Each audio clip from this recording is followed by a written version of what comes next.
the doctors all told me that I would get addicted to the drugs and not to worry about it. They had other drugs to get me off. They told me that I would suffer depression and not to worry about it. They would send me to doctors to deal with that. They told me that I'd never walk again. And they told me all these things that were going to be horrible that would happen.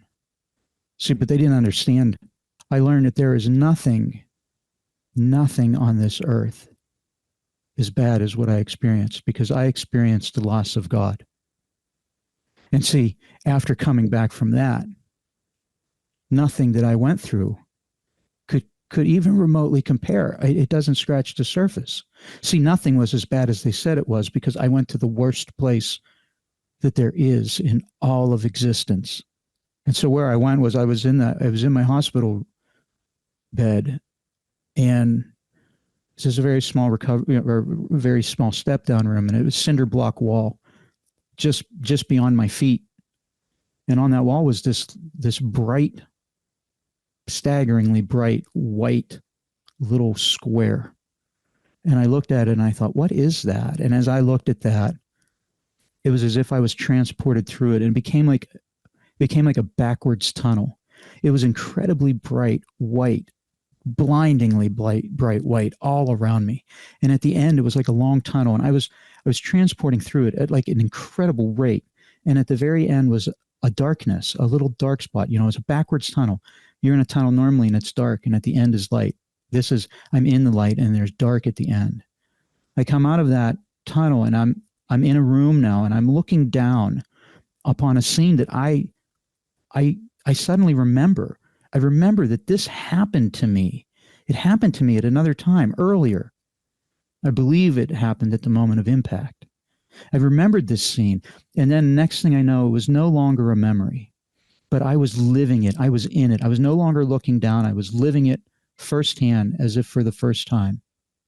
And I was in this room, and the first thing that I realized was that I had exited time.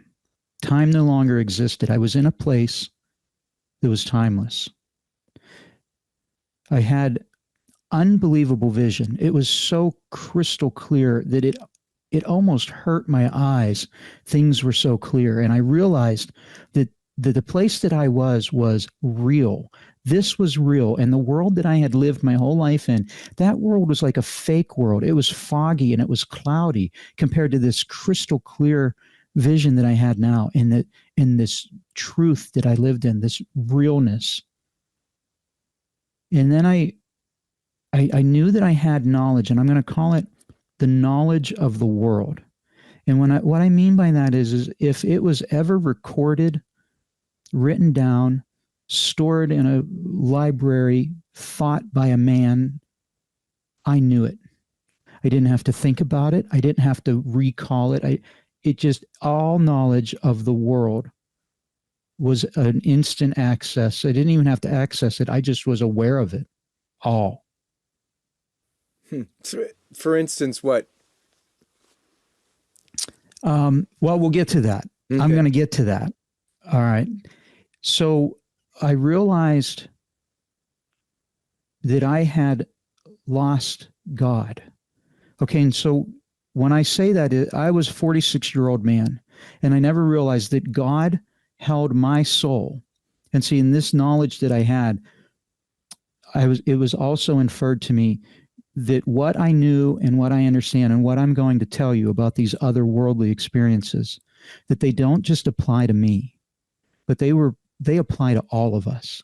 And so when I tell you that God held my soul in his hand, he holds all of our soul.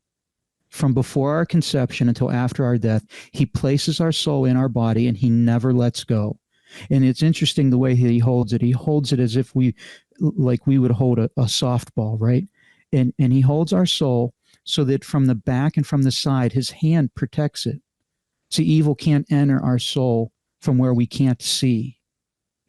If evil is going to enter into our soul, it enters through the front. We see it, and we must invite it in. See, evil can't sneak into us, and God protects it from that, right? But he held my soul for my whole life, and I had no idea. But then once he let go, all I could feel was his absence.